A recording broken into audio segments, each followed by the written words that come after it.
Paul saying all have sinned and come short of the glory of God.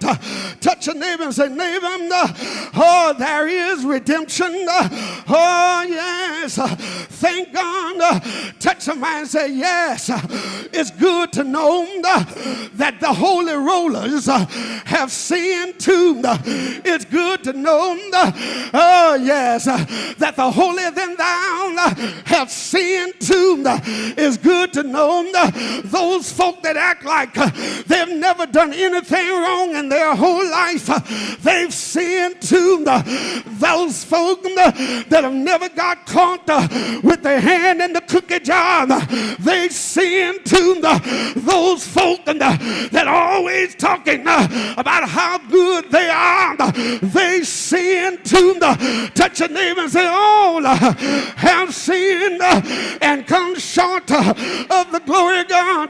Touch your neighbor and say, neighbor, you act like he didn't get you. Stay one more second.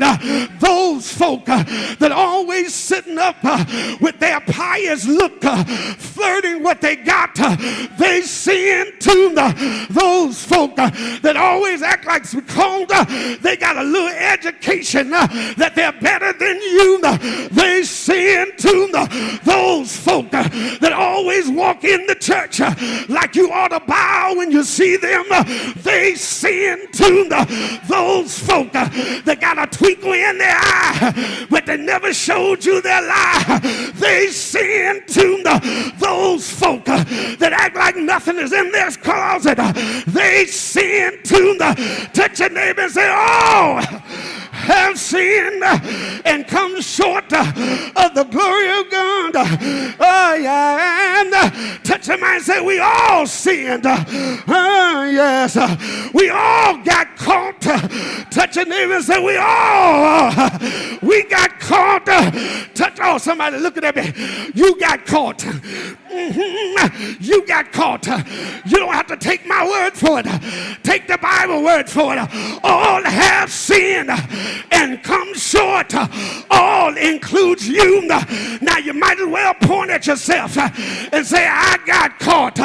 Your neighbor might not know about your adultery, but he knows you've been caught.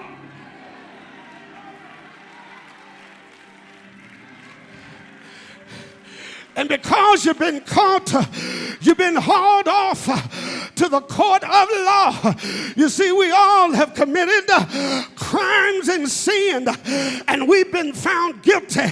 But God is a judge, and at our trial, he has been given the opportunity to give us an attorney. Oh, John calls the attorney an advocate, someone who pleads our cause. If you check his credentials, you will discover that he's none other than Jesus Christ, the Son of the Judge. Our attorney is there to plead our cause. In fact, he not only pleads our cause, he's willing to take our place and pay our penalty and cover us with blood.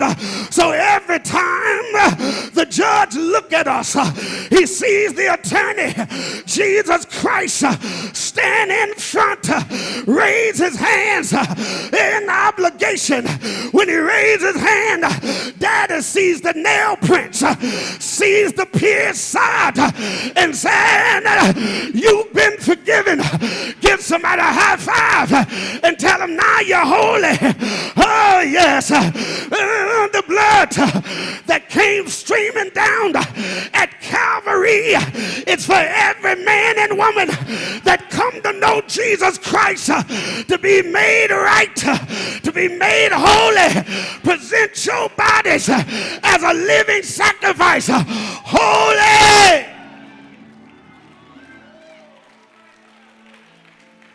Somebody said, well, preacher, that was then, but I just sinned yesterday.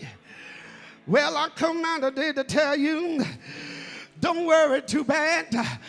You got to know how to go to the Lord in prayer.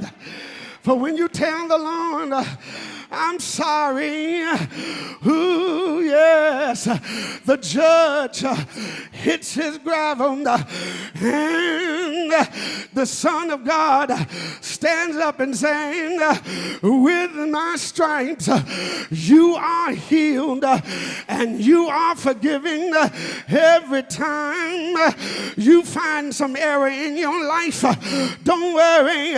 Jesus is able to forgive you of all your sins. And I come back now, and I'm closing to tell you, he says, therefore we are justified, because every time Jesus pleaded our cause, I hear heaven saying, I declare you blameless. Every time you tell the Lord, I'm sorry, I hear the angels of heaven saying, you are blameless. Oh yeah. Can I come to a close here? Can I slide in on third base? Can I get back with you on the rest of the verse? Based on the fact that you serve in a damnable world, based on the fact that God's Son stands in your place, based on the fact that when we stand before God, we might be guilty, but based on the fact that Jesus Christ paid the ultimate price out on Calvary, the gavel says, bang, but Jesus said, thou art without sin. They've been washed away. And oh, when I think about the mercies of God, I want to present myself, my hands, my feet, my head, my heart, my legs, every part of me. I just want to tell the Lord, here I am. Here I am. Do I have a witness in here? Am I by myself? Anybody else want to say, here I am?